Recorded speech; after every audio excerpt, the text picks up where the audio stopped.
Teori belajar Ausubel. Psikologi pendidikan yang diterapkan oleh Ausubel adalah bekerja untuk mencari hukum belajar yang bermakna. Menurut Ausubel, ada dua jenis belajar, yaitu belajar bermakna dan belajar menghafal. Belajar bermakna adalah suatu proses belajar di mana informasi baru dihubungkan dengan struktur pengertian yang sudah dipunyai seseorang yang sedang belajar. Sedangkan belajar menghafal adalah siswa berusaha menerima dan menguasai bahan yang diberikan oleh guru atau dibaca tanpa makna.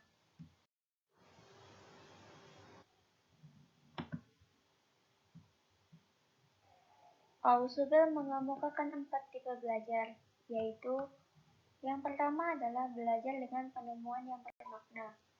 Informasi yang dipelajari ditentukan secara bebas oleh peserta didik. Peserta didik itu kemudian menghubungkan pengetahuan yang baru itu dengan struktur kognitif yang dimiliki. Yang kedua, belajar dengan penemuan yang tidak bermakna. Informasi yang dipelajari ditentukan secara bebas oleh peserta didik. Kemudian ia menghafalnya. Misalnya, peserta didik menemukan sifat-sifat biur sangkar tanpa bekal pengetahuan sifat-sifat geometri yang berkaitan dengan segi empat dengan sifat-sifatnya, yaitu dengan penggaris dan jangka. Yang ketiga adalah belajar menerima yang bermakna. Informasi yang tersusun secara logis disajikan kepada peserta didik dalam bentuk final atau akhir. Peserta didik kemudian menghubungkan pengetahuan baru itu dengan struktur kognitif yang dimiliki. Yang keempat adalah belajar menerima yang tidak bermakna. Dari setiap tipe bahan yang disajikan kepada peserta didik dalam bentuk final, peserta didik tersebut kemudian menghafalnya. Bahan yang disajikan tanpa memperhatikan pengetahuan yang dimiliki oleh peserta didik.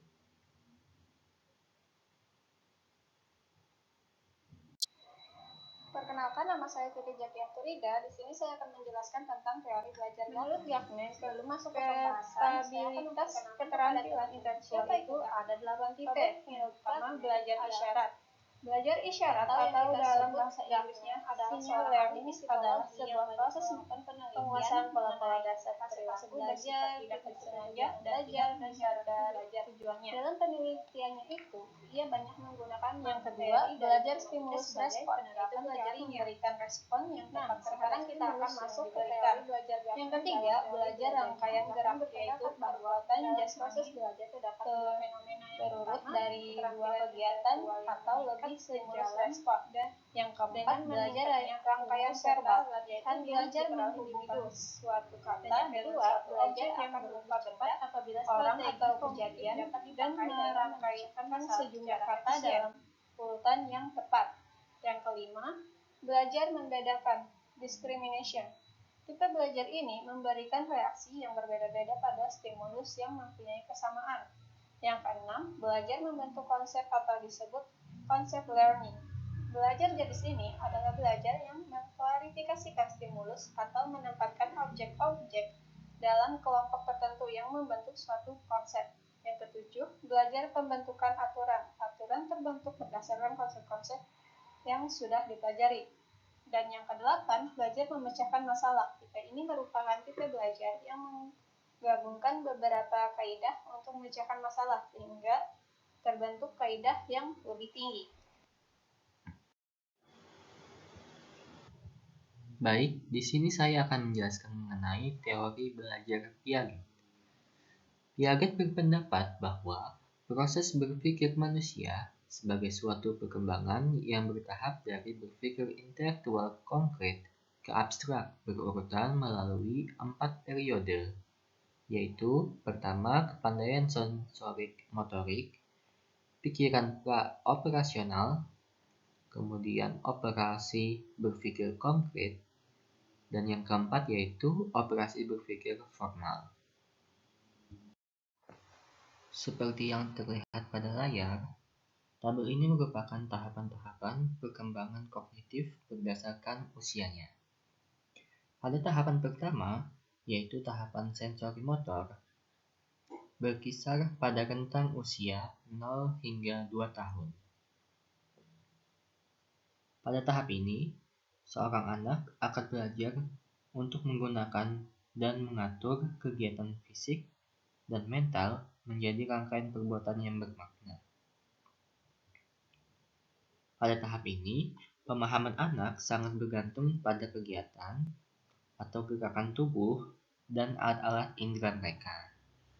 Contohnya, ketika seorang anak menirukan suara suatu benda, maka hal itu menandakan bahwa yang ia maksud adalah benda tersebut.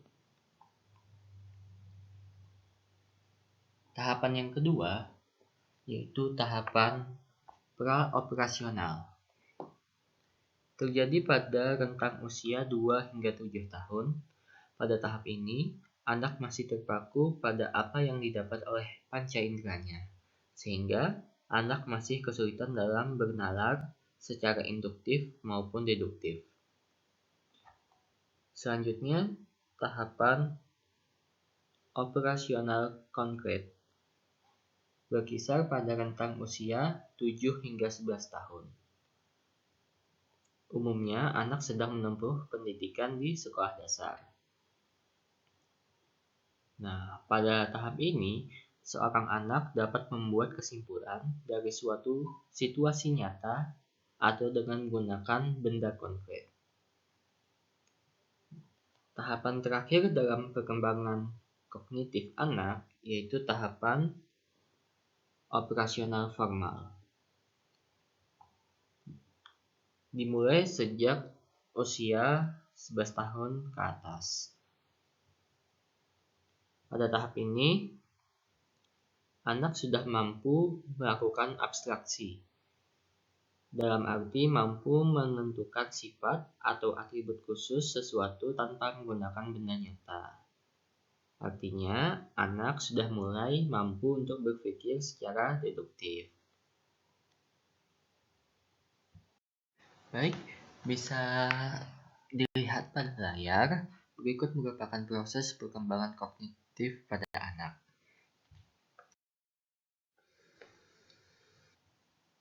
Diagram tersebut menunjukkan bahwa tanpa adanya pengalaman baru, struktur kognitif para siswa atau anak akan berada dalam keadaan equilibrium, artinya dalam keadaan tenang dan stabil.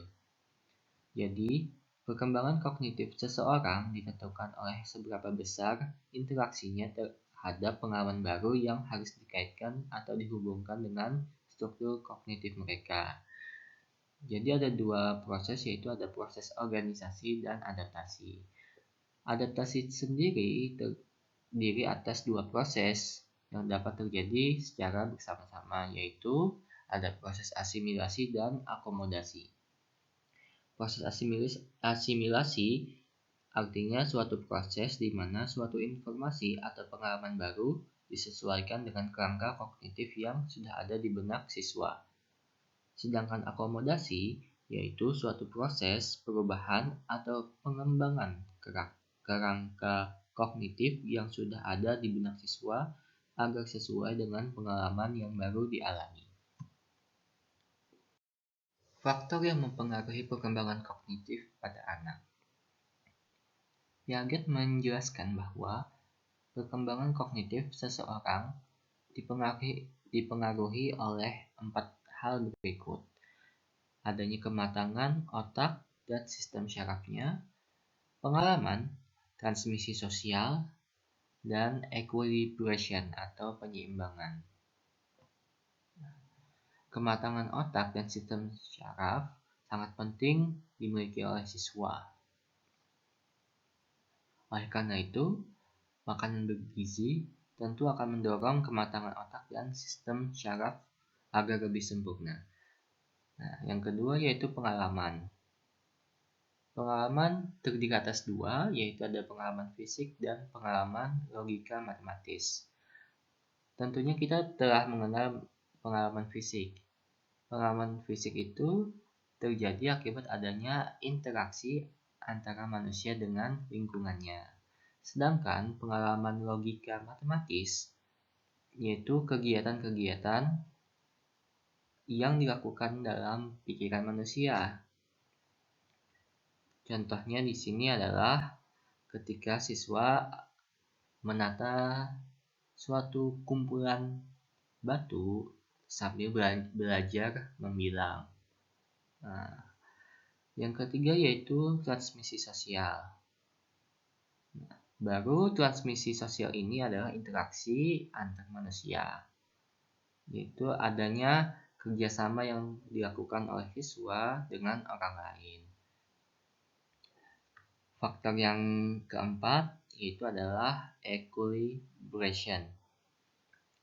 Seperti yang kita lihat pada diagram sebelumnya, bahwa perkembangan kognitif anak itu dapat dipengaruhi oleh adanya pengalaman baru.